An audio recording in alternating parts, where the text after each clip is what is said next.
Hello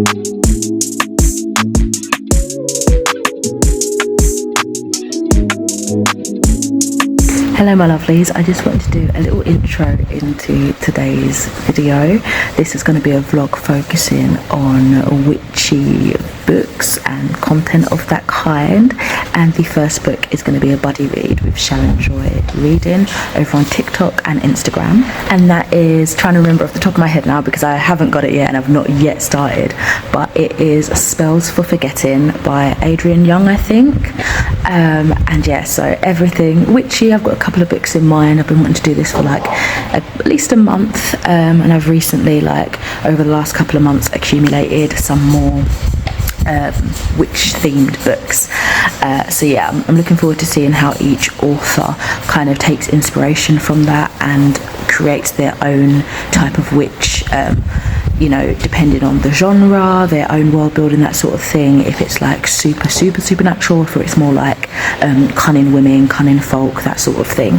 So yeah, I'm really looking forward to seeing how much of the witchy element are in these different books that I'm picking up, and I'm looking forward to this buddy read with Sharon Joy. Yeah, so just a little introduction for where this video is kind of going theme wise. I hope you enjoy. Hey folks, so I started Spells for Forgetting today on my lunch break. I'm only like 3 chapters in, so we've really just met our mains. We've got a chapter from each of them, and I think the third chapter's I think it's pretty much going to follow the formula of every couple of chapters. It will just switch perspective between the two. So I haven't really got any core thoughts or anything substantial yet to say. Just want to say that I have been introduced to the characters. August he's got this moody kind of mystery vibe going on. I'll be interested to hear more about the truth. I'll have to give you more of a synopsis later. And Emery, both names I absolutely love. She seems like she's got a lot going on. Like, I feel like she's in a bit of a rut in her life, and she's just not in the place where she envisioned herself to be. She's kind of just making the motions of everyday life but not really living, if you know what I mean.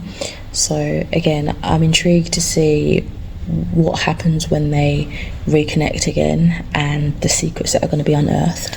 Hello friends, so I'm finally here to sit down and actually talk to you about what Spells for Forgetting by Adrienne Young is actually about. So, Emery Blackwood's life was forever changed on the eve of her high school graduation, when the love of her life, August Salt, was accused of murdering her best friend Lily. She'd once dreamt of running away with August, eager to escape the misty remote shores of Saoirse Island and chase new dreams together. Now she's doing what her teenage self swore she never would, living a quiet existence among this tight-knit community steeped in folklore and tradition, ruled by the seasons and ancient superstitions. But when August returns after 14 years to bury his mother's ashes, Emery must confront her first love and the reason he left so abruptly. But the town wants August gone again, and as the island begins to show signs of strange happenings, the emergence of deep betrayals and hidden promises threatens to reveal the truth behind Lily's death once and for all. So I am currently I'm in the middle of a chapter. I'm on page 99 on chapter 15. So I've read more than I realised, to be honest, but so far so good. I don't feel like much has changed in terms of my feelings towards it from when I last checked in and kind of gave you my little spiel of emotions, but I'm enjoying the pacing. It is definitely much slower than I was expecting, especially for such a short book. But it definitely fits the moody kind of somber atmosphere that the story kind of encapsulates. So the slower pacing definitely fits that feel quite well. It would be a bit off-putting if it was rushed and then met with this angsty kind of somber feel. Like, it wouldn't match up quite well. So I'm kind of glad for the slower pacing, to be honest. And as for the atmosphere, the somber kind of dark tone reminded me of another book. I think, what's it called? I cannot remember.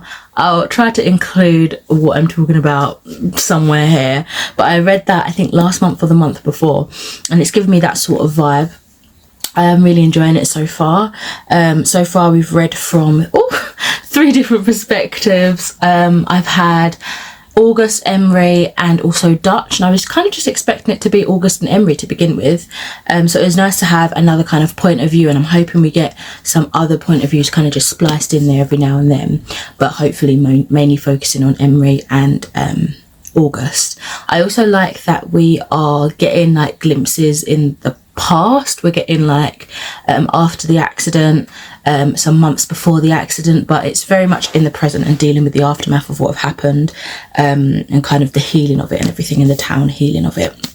So yeah, it's also really interesting how the town views mainlanders coming to the island. Obviously they really kind of need that support of, you know, particular seasons where people ferry over and, you know, spend their money on the island, but the islanders definitely see them as outsiders, and they hate them in a way. They're like, oh, they're coming to our lovely island and just kind of ruining the vibe that we've got going. So it's interesting because they know that they need that that money to come in, but at the same time they resent different people coming into the island, you know. So that's an interesting thing that I just wanted to note. So yeah, that is how I'm going so far with this buddy read. Really enjoying this. Yeah, on page 99, and this is a Fairy Loot edition, so I thought I'd show you just without me throwing it around so much. I've really got to stop. I talk with my hands, and because it's in my hands I'm like there. But yeah, I thought I'd show you the details of this one. So obviously we have this gorgeous front cover here, and that design travels all around the book. This is the, I'm assuming, the woods that they talk a lot about in the story. That features a lot of what happened. We've also got these spreads, which pretty much just carries the same vibe of the dust jacket. It's got those dark woodland kind of vibe with the they look like fireworks. I think it would look kind of better without the fireworks, to be honest, but I get what they were going for. It makes sense for the story. And then the end papers look like this. This is one of our main characters, Emery. Sorry, I've got a portrait mode on, so it's blurring the background a bit, so let me try and center this a little bit. So that's Emery looking out to sea, and then on the back we've got who I believe to be August, also looking out to sea, and it's almost like they're looking across to each other without seeing each other. Oh, so sad. And then underneath the jacket is this beautiful design of their, like, I think this might be the fishing lodge or something. I don't know, but it's one of their houses, and it's really stunning, and it's got like that woodland theme going through, and I love the gold and the green. I think that's beautiful, and it's got the gold foil writing on the spine. So yeah, this is a really stunning edition. And speaking of Fairy Loot, my April one arrived yesterday, so I thought I'd do a little unboxing whilst I have it here. Okay, righty-o, so ooh, this looks really cartoony and cute. The theme is strings attached. I should also mention that I cancelled my adult subscription box to have the YA and adult combined box, so that should be coming in May at some point, probably near the end. So yeah, this is my last only adult box. I'll be getting a double box combo thing by the end of May. Ooh, this colours looks, oh my god, no, this is the first time I've got this is the first time I've got a duplicate book. So the reason why I took so long in actually subscribing to a book subscription was because I was worried I'd get the same books that I already own, and this is the one time I think that I've got it, because I got sent it by the publisher to do a review for, and it's another theme of a reading vlog. Actually, it's funny, if I was doing a reading vlog of that one at this time, that would have been really funny. But this is in The Lives of Puppets by TJ Klune, and it is really stunning. I've got the green, let me show you, hold on a minute, I'll show you which one I've. Okay, so this is the one that got sent to me by the publishers, and this is the one that Fairy Loot has sent me. They look very different, to be honest. They look really, really different. So I might end up keeping, potentially. Yeah, I might potentially keep them because they look really gorgeous, and just have them. I don't know, what do I do in this situation? I don't know, I've never been in it before. But anyway, this is The Lives of Puppets, and this is TJ Klune's newest release. It is a Pinocchio retelling, and it says, yeah, it's inspired by the adventures of Pinocchio by Carlo Collodi and the Swiss Family Robinson. In the lives of the puppets is a masterful and heartfelt fantasy adventure. Here, even a family assembled from spare parts might become whole. It's really gorgeous. It's so cute. And then it's got more detail on the inside. I'm sort of just going back and forth at the minute, comparing the copy I already had to the one that I've just got now, and I'm already loving all the extra details of the Fairy Loot edition. So a bit more detail before I show you the pretty designs, which you can see a hint at here. Welcome to the heart of a peculiar forest and the beginning of an extraordinary journey. In a small home built into the branches of a tree live a human named Victor and 3 robots. These are a pleasantly sadistic nurse machine, a small vacuum desperate for love and attention, and a fatherly inventor android named Giovanni Lawson. Together they're a family, hidden and safe. Then Vic salvages an unfamiliar android labelled Hap. He learns that Hap and Geo share a dark past, where they hunted humans, and Hap unwittingly gives away Geo's location. Before they know it, robots from Geo's former life arrive to capture and return the android to his old laboratory in the City of Electric Dreams. Does it say all that on the other one? Yeah, it does. I just forgot. The rest of the unconventional family must travel across an unforgiving and otherworldly country to rescue Geo from a decommissioning, or worse, reprogramming. Along the way, Vic must decide if he can handle his feelings for Hap, even if they come with strings attached. That's so cute. So yeah, this is really cute. I get why they went for the cartoon kind of vibe. The redesigned cover art by Vitkovskaya art, digitally sprayed edges with a black sprayed top and bottom edge. Oh yeah, it kind of looks purple to me. One's pink and one's black. Interesting. Foil on the hardcover by Blank Design, artwork on the end papers by Vitkovskaya art, and it's also signed by the author. So let's delve into some of the details. So this is the front of it. Got the spine, beautiful purpley ombre, like a sunsetty colour going on, very stunning. And then it carries around to the ends of those pages, and then the same over here as well with the author and previous books they've done. And then these are the beautiful sprayed edges. These are gorgeous, gorgeous, gorgeous. Oh wow. And this is the naked hardcover. It's got the title and an illustration embossed on it in gold foil. That's stunning. He looks so happy, so cute. On the spine, and then inside, this is the beautiful artwork. This is so rich and vivid. Oh, how stunning. How stunning is that? The colours are so crisp.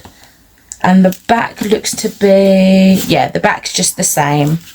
I haven't played Spot the Difference, so I don't know if there's any different details in there, but it just looks the same. There, and then we have the signed paper there. Oh, how exciting. I'm really excited. Do you know what? I thought I would be disappointed by getting a book that I've already got, but this is honestly a piece of art. It's beautiful. I'm really happy. I think it's one that I'm really going to enjoy as well.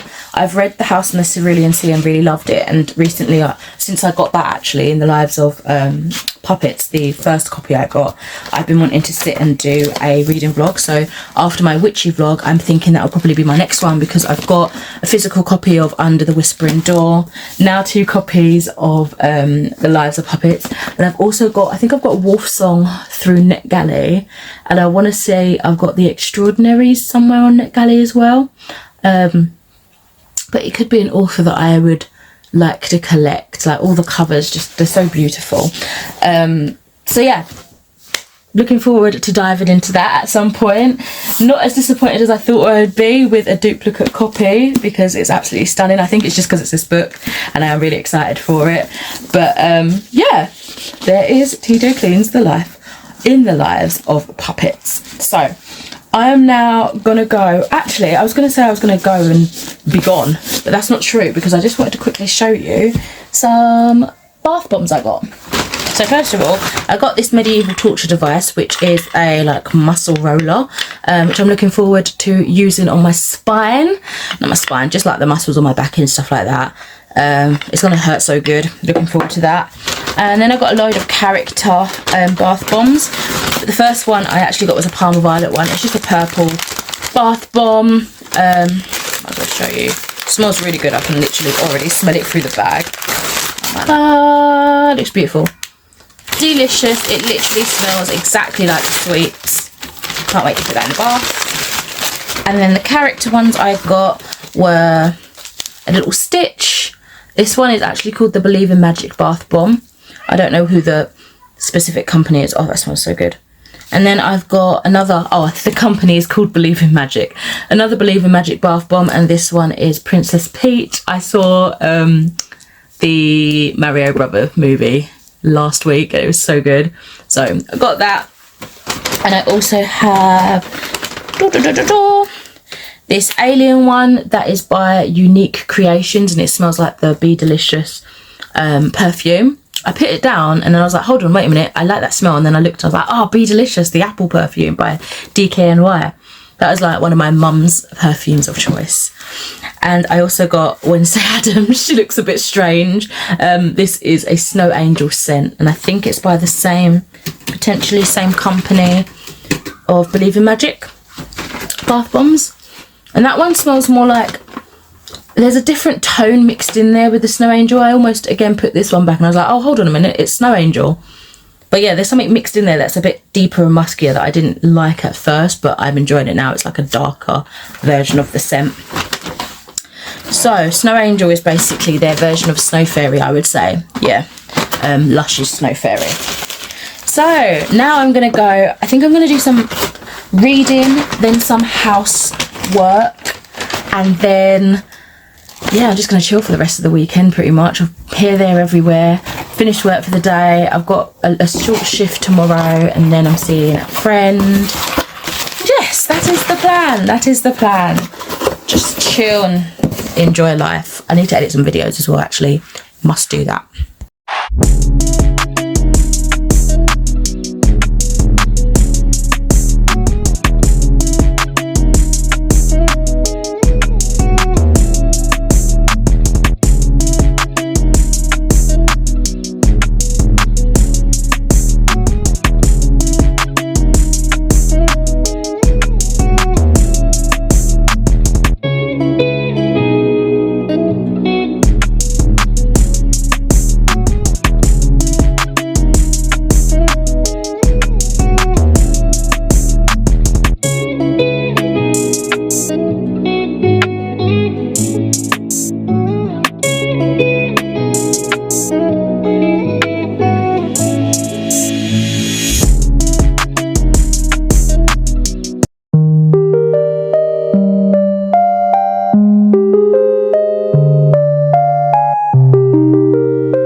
Hey guys, so I'm off to work just for a few hours on this Saturday, and I thought I'd pop in and say that I also am reading Jonathan Strange and Mr. Norrell, and that could definitely fit in this video because it's about magicians and witchcraft, you know, wizardry, magicians, it all goes hand in hand in a lot of ways. But yeah, I completely didn't even think to mention that. However, I've got like maybe 10% left of the book, so I'll probably just talk about it in my regular wrap up rather than including it so last minute here.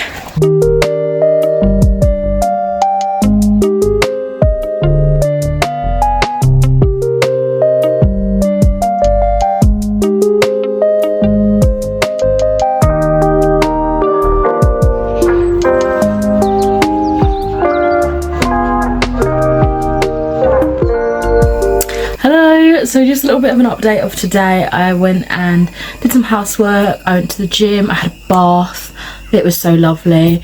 I am currently on I'm on chapter 21, page 130 of Spells for Forgetting, and I'm really enjoying it. We're getting another perspective which has been dotted in as well, and it's enough to kind of just add some extra like detail of what really everyone's alluding to.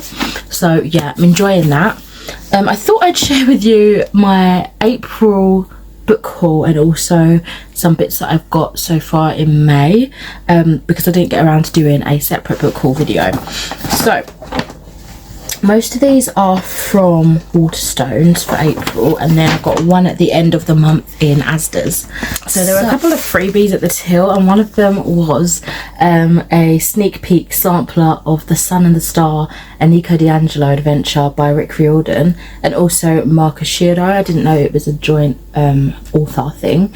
But I love Percy Jackson, I love Rick Riordan. I haven't read any of his books in a while, actually, it feels like. I think maybe last year I started to pick up the Kane Chronicles, which is his Egyptian series, through graphic novels format, just to kind of go back over it, but I still need to complete that. I'm looking at it now.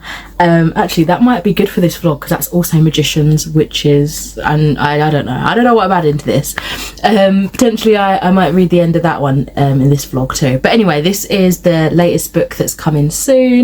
Really excited to have a sampler of that, although I probably won't read it in a while, because I feel like it might spoil other adventures that I haven't caught up completely with yet.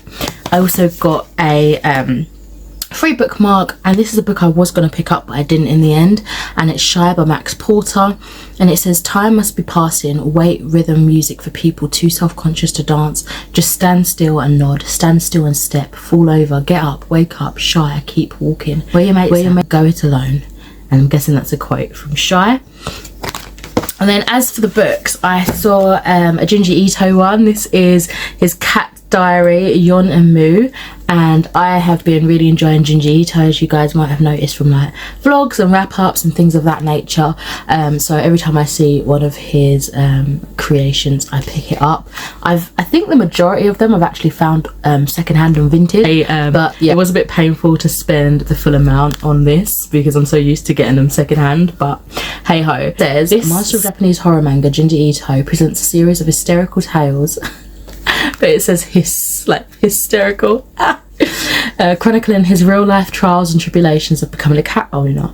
Junji Ito, as Jake-kun, has recently built a new house and has invited his fiancée Eiko to live with him. Little did he know, his blushing bride-to-be had some unexpected company in tow. Yon, a ghastly looking family cat, and Moo, an adorable Norwegian forest cat. Despite being a dog person, Jake-kun finds himself persuaded, and again persuaded, by their odd cuteness, and thus begins his comedic struggle to gain the affection of his new feline friends. This seems like it's going to be a completely different tone than I'm used to with him. Obviously he does a lot of horror, but this just sounds like a lot of fun, although her expression is kind of frightening. She has no pupils and it's a little bit creepy. And then I picked up two new releases, and they both seemed like gothic chilling thrillers in a way, or just gothic fiction, literary fiction, that sort of vibe, and they both have very kind of similar colour schemes and vibes. So the first one here is The Company by J.M. Varsi, and it has a bit of a extract at the back that I'll read, and then we'll get into the synopsis. My brother was so handsome, and his profile against the blue and green swirls on the walls augmented the stateliness of the drawing room's contours. Our beautiful drawing room, our beautiful paper, as beautiful as anyone was willing to see. The sun shone in through father's lofty windows, and all was bright through all, though all was not glowing. I can see that now when I think back on that room, that the glow was perpetually in a state of fading. Something about that state was what forced me to stay on guard, for while the sun shone in, and no matter how extraordinary the reflections, there was something else, a darkness, that we would never be able to keep out. That sounds really alluring, like I'm intrigued. Beautiful cover, stunning. It's like pretty short as well. It's got like under 300 pages, and the writing's kind of thick as well, so it looks like one that I could hopefully, if I get into the vibe, read pretty quickly. So it's set in London, 1870. Lucy Braithwaite lives a privileged existence as heir to the fortune of Braithwaite and Company, the most successful purveyor of English luxury wallpapers the world over. The company's formulas have been respected for nearly a century, but have always remained cloaked in mystery. No one has been able to explain the originality of design or the brilliance of the colours, leaving many to wonder if the mysterious spell-like effect of their wallpapers is due simply to artistry or something more sinister. When Mr. Luckhurst, the company's manager, and the man who has acted as surrogate father to Lucy and her invalid brother John since they were children, suddenly dies, Lucy is shocked to discover that there is no succession plan in place. Who will ensure that the company and her family continue to thrive?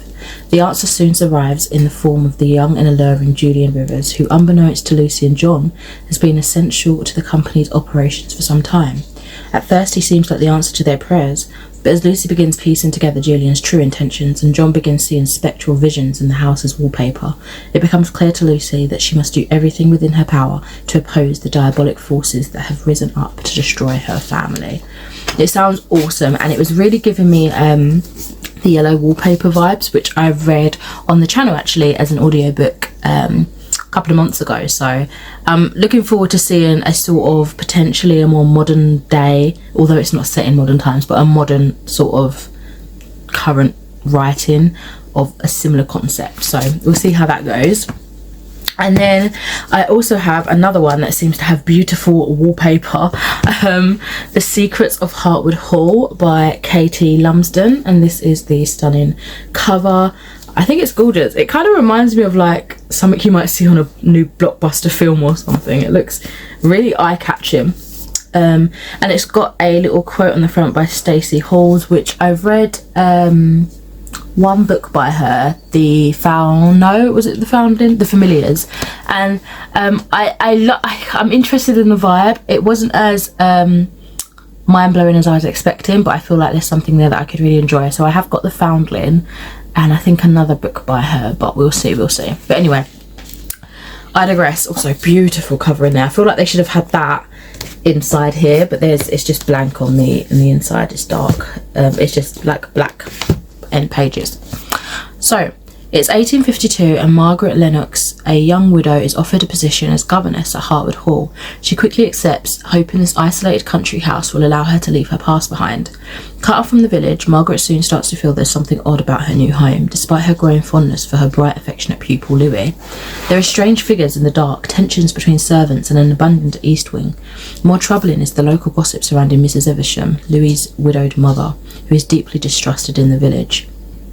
Margaret finds distraction in a forbidden relationship with the gardener Paul, but despite his efforts to reassure her, she is certain that everyone at Heartwood Hall has something to hide, and as Margaret's own past threatens to catch up with her, she must learn to trust her instincts before it's too late.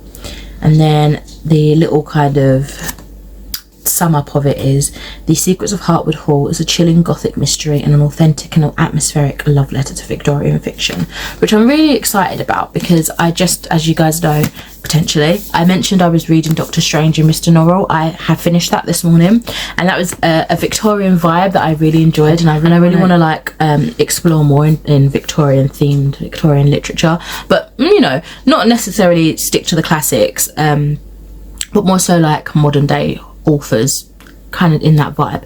I also read An Incantation of Shadow and Light, which I've got a review on, which was also set in Victorian era, and although I absolutely adored that book, I didn't feel the Victorian themes enough, so I'm still on the hunt, kind of subconsciously. Didn't realise how relevant that was in picking up books that aimed in that kind of time period. So if you have any recommendations, please let me know. Okay, and then in Asda I saw a copy of Love in the Time of Serial Killers by Alicia Thompson. I thought this would be quite a I don't know, like a quirky fun read.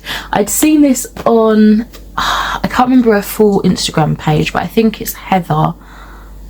I can't remember her Instagram handle, and she, if I am correct in my memory, she doesn't really read romance, but she thought this could be a really good exception because of like the serial killer, the dark macabre kind of theme of it.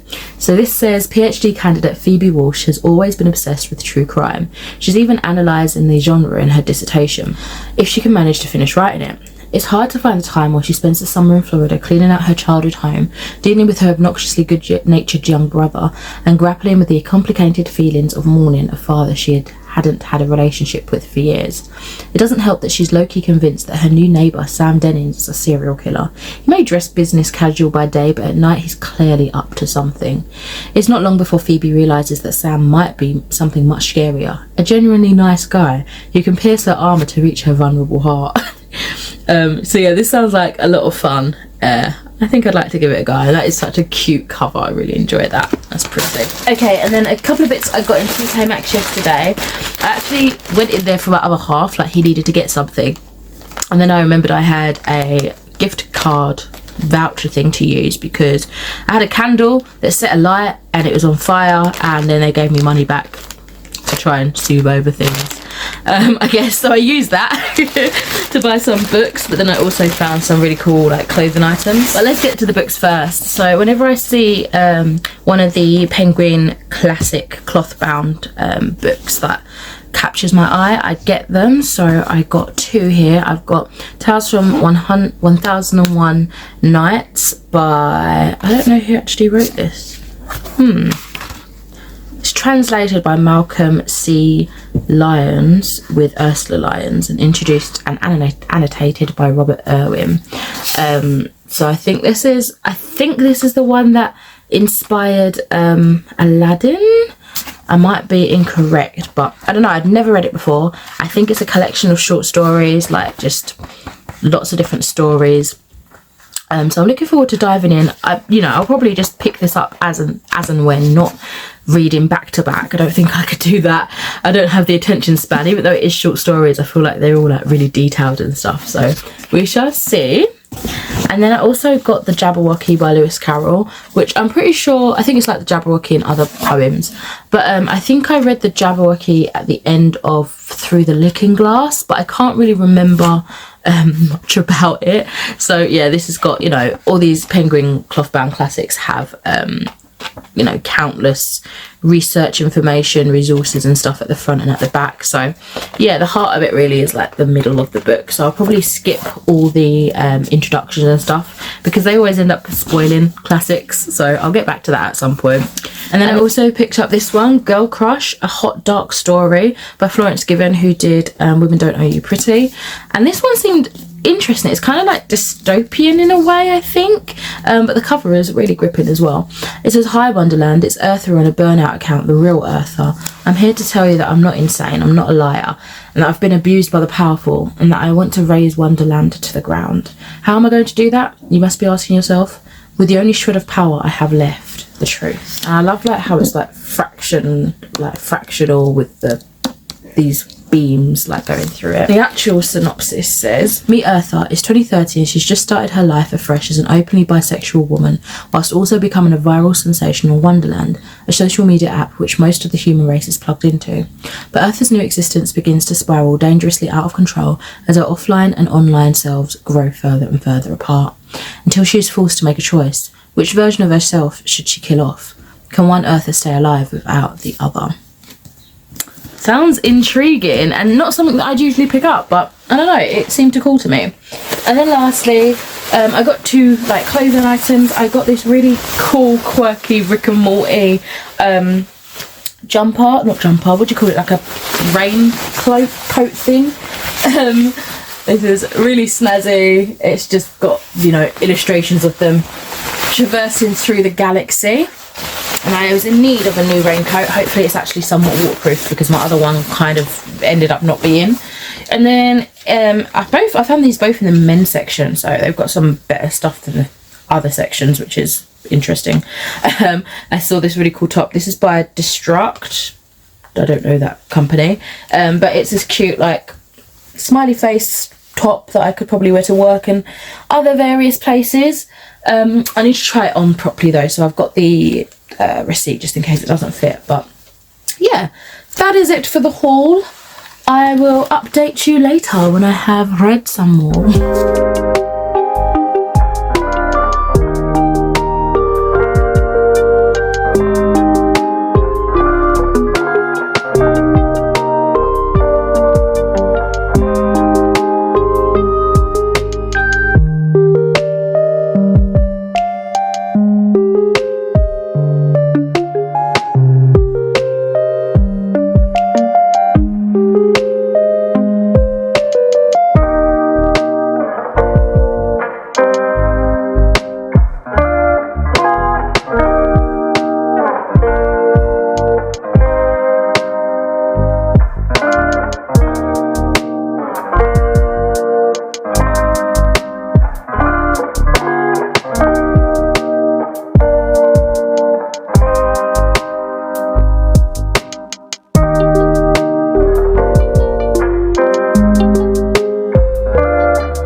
Hello, so I thought I'd come on here with some book mail. I've had a little bit of a slow day today. I've had to call in sick because I've had a migraine. I've been recovering from that, but I got a lot of book mail, which was so nice, and it really definitely raised my spirits. So I'll quickly turn you around now and show you what I got. I got accepted by the publishers. I don't know why I said it like that. The publishers for Fractal Noise by Christopher Polini, which is, I think it's supposed to be a prequel to Sleep in a Sea of Stars. That was a behemoth of a book to get through, but I pushed through.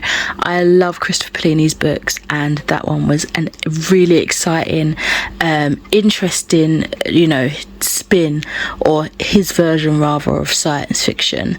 It was a massive book. I absolutely loved it.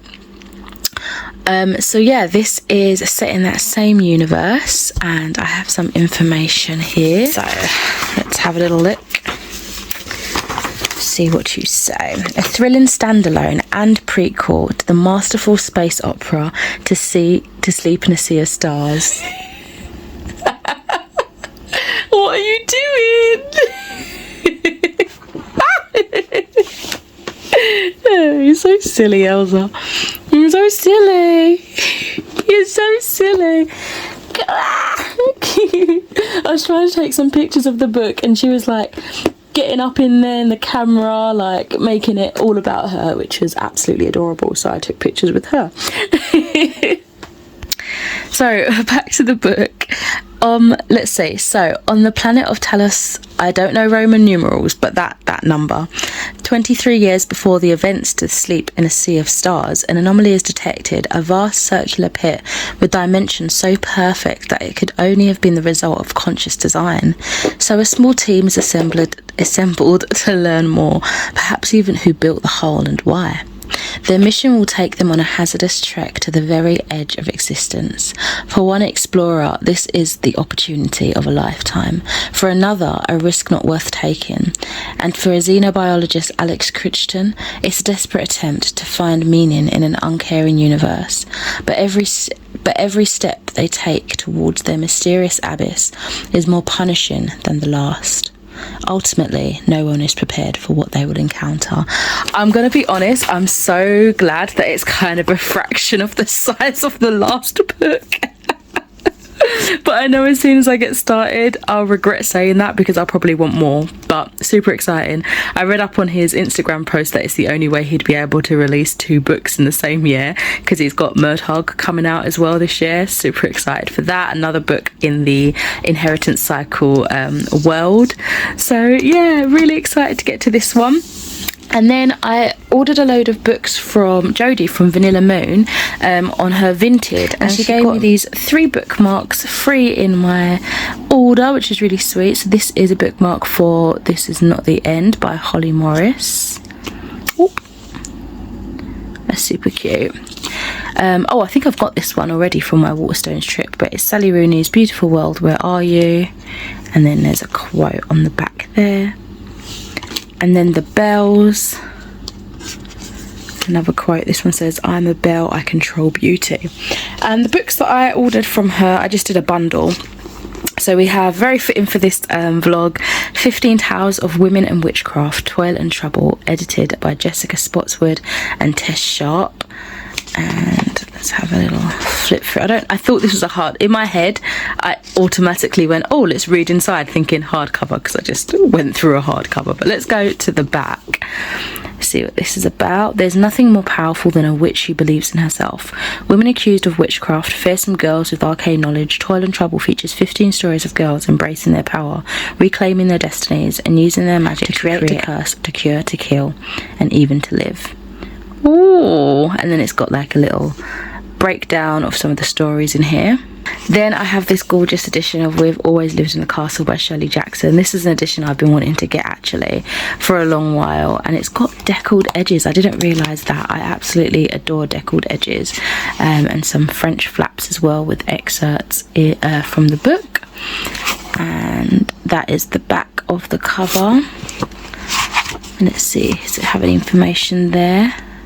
I don't actually know exactly what it's about. I think it's this family that's kind of ostracized, or I don't know if they've ostracized themselves, and they live in this castle and nobody really talks to them.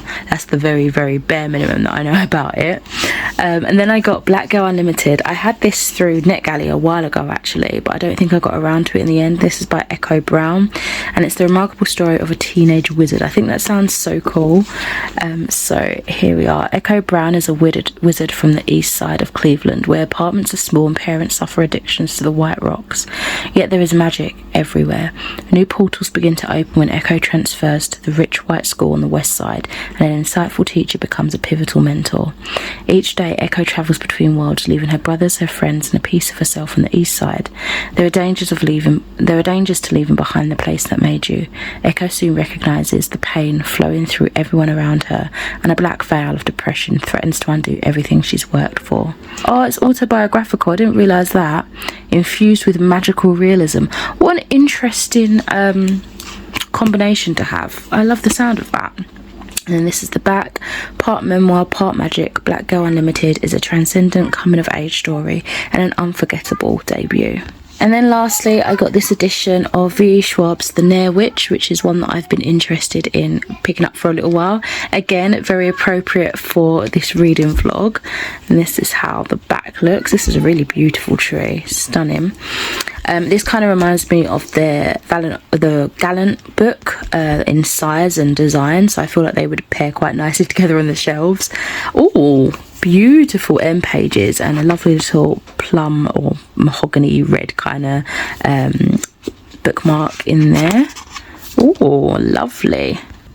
Ah, so this is the deluxe edition. Oh, and it contains the In the Universe story, The Ashbourne Boy, and a never before seen introduction from the author. Lovely. The Nair Witch is only an old story told to frighten children. If the wind calls at night, you must not listen. The wind is lonely and always looking for company. There are no strangers in the town of Nair.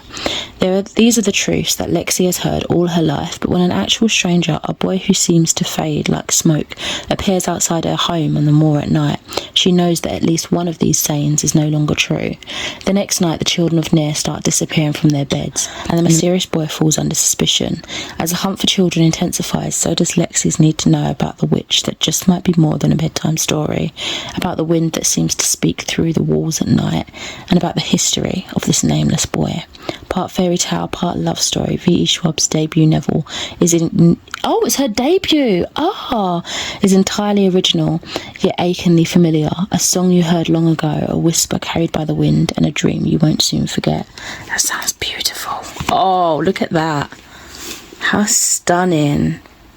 How stunning. And then just to wrap up this portion, I'm thinking of picking up these two graphic novels later, or at some point today anyway. So I mentioned earlier in the vlog that this is about magicians, Egyptian magicians. This is the final in the Kane Chronicles. This is The Serpent's Shadow, and it's the graphic novel adaptation of the original trilogy. So I've been meaning to finish this off for ages. There's how the other two books look, plus Percy Jackson and Lightning Thief, that have been adapted into these graphic novels. But yeah, I've been meaning to pick this up for a long time now. I think I read the first two back to back pretty much last year, and then I just didn't get around to finishing it for whatever reason. So yeah, it'd be nice to have that finished off on my series, even though the main series is finished anyway. I just a different format of it. And then I also have Witches, and this is volume 1. I picked this up, I think when I was staying in Soho last year, in this comic book shop that I really fell in love with. And yeah, I've been wanting to read this for a while as well, so this would probably be a perfect time to pick it up. So it says, when the Rooks family moved to the remote town of Litchfield, New Hampshire, to escape a haunting trauma, they're hopeful about starting over, but something evil is waiting for them in the woods just beyond town, watching from the trees, ancient and hungry. This sounds like it's going to be really creepy. Looking forward to this. So that's it for this little update now. I've been resting and trying to get this headache to completely go, and whilst I've had the lull moments, I've had my audiobook on. even if it's on just quietly, you know. But whilst I was here, I made myself useful to the home, did some washing up, that sort of thing. So yeah, I think I'm probably going to stick the rest of the audiobook on right now. This is The Fate of the Tearling, by the way. I'm not really talking about that in this vlog, even though it could fit this theme. There's like witchcraft in there and magic. But yeah, I think I'm just going to chuck the rest of that on for now, whilst I sort out the clothing washing that needs to be put out to dry, fold up those that are dry, and yeah, and then I'll get on to those comics. It's also Eurovision semi-final night tonight. How amazing. And I only found out yesterday that it was hosted in Liverpool this year. I'm so sad. Some of my friends have gone as well. They're like, I know you're going to say, if they're friends, why wouldn't they have told you? Why didn't they invite you? They're like friends. Like, I don't see them that regularly, but they're still my friends, you know what I mean? And I was like, I messaged them when they posted, and I was like, oh my god, I didn't even know it was in Liverpool until today. And she was like, well, you're in luck if you can get here. You got a free ticket there to spare. And I'm like, I can't, sorry, I'm working. And then it just so happened I had to call in sick because I had a migraine last night. Imagine. Anyway, that's enough talking for me right now. I will catch you up shortly. I'm watching Eurovision semi-final, and goddamn, what an opening. Yes, own it. Hey, so I managed to finish The Serpent's Shadow by Wrld, adapted by Ophelius Collar, and I gave it a 5 out of 5 stars. I thought it was a fantastic conclusion. I'd already read it before. I read the regular novel quite a few years ago, but it was a nice way to be back into the universe without having to reread it completely from the beginning. So yeah, I really enjoyed this format. I love the illustrations, except for the characters' designs. I wasn't that keen on like their facial illustrations, but the colours chosen, the general illustrations, like scenery, was so detailed, so well done. It was really action paced, this one. Fast plot, really enjoyed it. It's great fun. So that was a 5-star read. And then I'm going to go on to my next graphic novel now, and this is Witches Volume 1, and we are following the Rook family who moved to the remote island of Litchfield, New Hampshire to escape a haunting trauma. They're hopeful about starting over, but something evil is waiting for them in the woods just beyond town, watching from the trees, ancient and hungry. So I'm anticipating this one being really creepy, really eerie and scary, and yeah, I can't wait to get into it. So I'm just going to hop into this one shortly. Hey, so I pretty much finished Witches last night, and it was so good. I'm just reading like the extra content, like the little notes that was included in some of the issues, and looking at like progress art and things like that, and where the story came from, and I really enjoyed it. I'm probably going to give it like a 4 or 4.5 stars. It was really dark, really gritty. I loved this world's version of witches, and kind of the archaic primal version of them being like these tall, skinny, tall beings, but that were superior in natural medicine knowledge. I thought that was so cool. I thought the bond between the daughter and dad was beautiful. Oh my god, it was really beautiful, and the way that they showcased that by whenever we had like these traumatic, disturbing moments, it was interspliced with the dad basically always trying to do his best to save the day or encourage his daughter to save herself, and it's interspliced with these like heartwarming, nostalgic scenes of those sort of times, and it mirrored beautifully. Like, it was so well done. So yeah, I really enjoyed it, but I think it's just a sort of what I've looked up, and I was hoping there'd be a sequel, but it's just like a standalone limited comic series, unfortunately, because I would love more. Even the end, it seemed open enough that there'd be more to come, and as I was looking it up, it said in 2020 I think that they were planning a sequel, and then I saw something about a TV show. I don't know what, if anything, became of that, and I know these things take time, but yeah, so far it just seems to be a limited 6-issue comic that I read as a bind up, but it's so tantalising because it literally says volume 1 on the edition that I've got, and like on Goodreads and Storygraph and stuff. So fingers crossed something in the future becomes of it, because it's really interesting. I really like the art style as well. I didn't like the character facial designs. I thought they were a bit like jarring and not typically pleasing to the eye, but it went with the style, you know. But yeah, that's my thoughts on witches.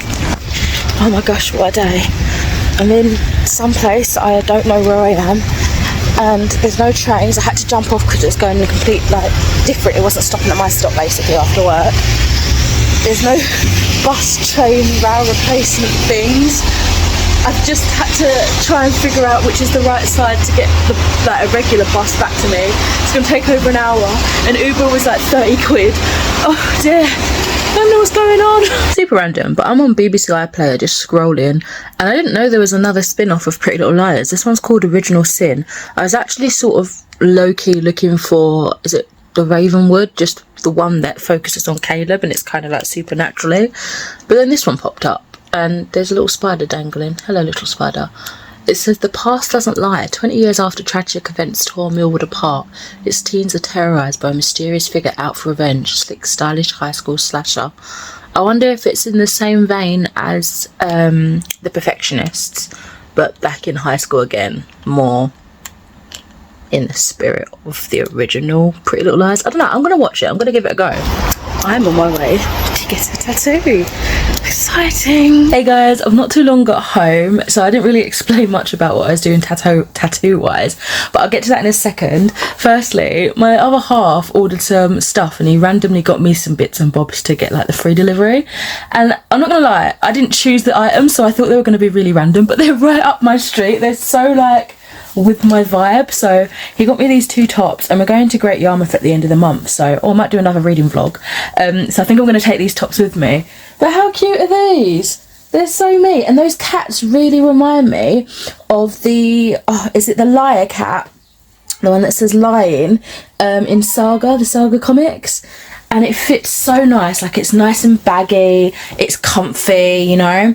And this one, it feels really soft. Like, I don't know what the texture is, but it's like really silky soft. It's really bizarre, but it's right up my street. I love the marble effect, and then the pattern is very celestial, straight up my street. So yeah, pleasant surprise. I've really got to give him more credit where it's due, because he clearly knows me and he knows my style. So yeah, really happy with those. I just had a mini coughing fit, but in terms of tattoos, basically I was going to get my free touch up plus add some colour to my last tattoo that I got. I think I vlogged it last October, or it was in a reading vlog, and yeah, so I got that. This one's really covered up though, and you can't see it super well, but basically I've got like a blue gradient on the wings, and the purples have been coloured in, the flowers have been coloured in purple, so I'm going to take this off shortly. But I also got, so basically the purple signifies my mum's favourite colour, blue's my favourite colour, and then also for my mum I got a little Libra, I don't know how to show you that, little Libra star sign there for her, and then my one is Virgo. I can't show you very well. Let's do that. There we go. Can you see them? So yeah, we did those ones first, and then we went and did the colouring in and touch up of this. In my head, I know that my pain threshold is good, but my body reacts, like I get panicky and my body overreacts, and my instant thing is to either get a migraine or pass out, or both. So I put numbing cream on this one as I was walking up to the shop, and she ended up doing the thumbs first, so I was like, oh no, I didn't put numbing cream, and the pain actually wasn't that bad. It was like sharp and stabby, but to have it, like, I've never really gone in initially without any cream or any variant of numbing relief not on it, so it was interesting to see how it felt, and it was a good experience for just the small ones. But yeah, they weren't too bad. There were some parts where it was like, it was definitely uncomfortable, but I wasn't suffering, you know. It was fine. We were listening to Melanie Martinez and just jamming and vibing, so it was good. And then this probably like almost run out as she was in the middle of doing it, because one of the reasons why they suggest not using numbing cream is sometimes if it takes longer than you expect, or you put it on way too early, it runs out, and then you feel the pain more so. But I think because I had these without numbing cream, when this wore off, it didn't feel so bad. Like, it wasn't such a sharp contrast, you know, because I was used to the pain not too long ago from this. So yeah, that's updated on my tattoos. Finally got some more art and decoration to my body, especially for such like a deep purposeful meaning for me, you know, in memory of my mother. So yeah, I've literally got, in terms of reading, like 20 pages if that left of Spells for Forgetting, and then I'll probably wrap up this vlog after I finish that, and maybe start another one pretty much shortly after. I'm not sure if it's going to be continuing the theme or a different theme. I do have another idea in my head, but we'll see. I'll see how my reading's going so far and what I need to read, and kind of see what sort of priority I need to make. But yeah, just a little update there. I will catch you probably after I've finished Spells for Forgetting. Oh, I have just finished Spells for Forgetting, and it was such a great read. I was surprised by the ending, but I think it worked out perfectly for this story. I'm also happy that I managed to finish it just in time. Sorry, kids are out there playing. Just in time for Eurovision finals. Woo! So I'm going to stick that on the telly in a minute and write up my review whilst they do all the introductions. Oh my god, they must be having so much fun out there. Bloody hell, so much excitement's just radiating. But yeah, I absolutely adored this book. I'll probably give it like a 4.5 stars. The atmosphere was fantastic. The character arcs really got detailed, like the mystery that was unraveling throughout, it just got more and more complex, but the ending was completely satisfying. So yeah, I really did enjoy this one, and even though I did lag behind in my buddy read with Sharon Joy, I think it was a great one for us to pick up together. I haven't read a review yet, but I saw that she rated it 4 stars, if I remember correctly. So yeah, and with that wraps up this vlog. Thank you so much for watching. I really hope you enjoyed it, and I shall catch you in the next video soon. Bye.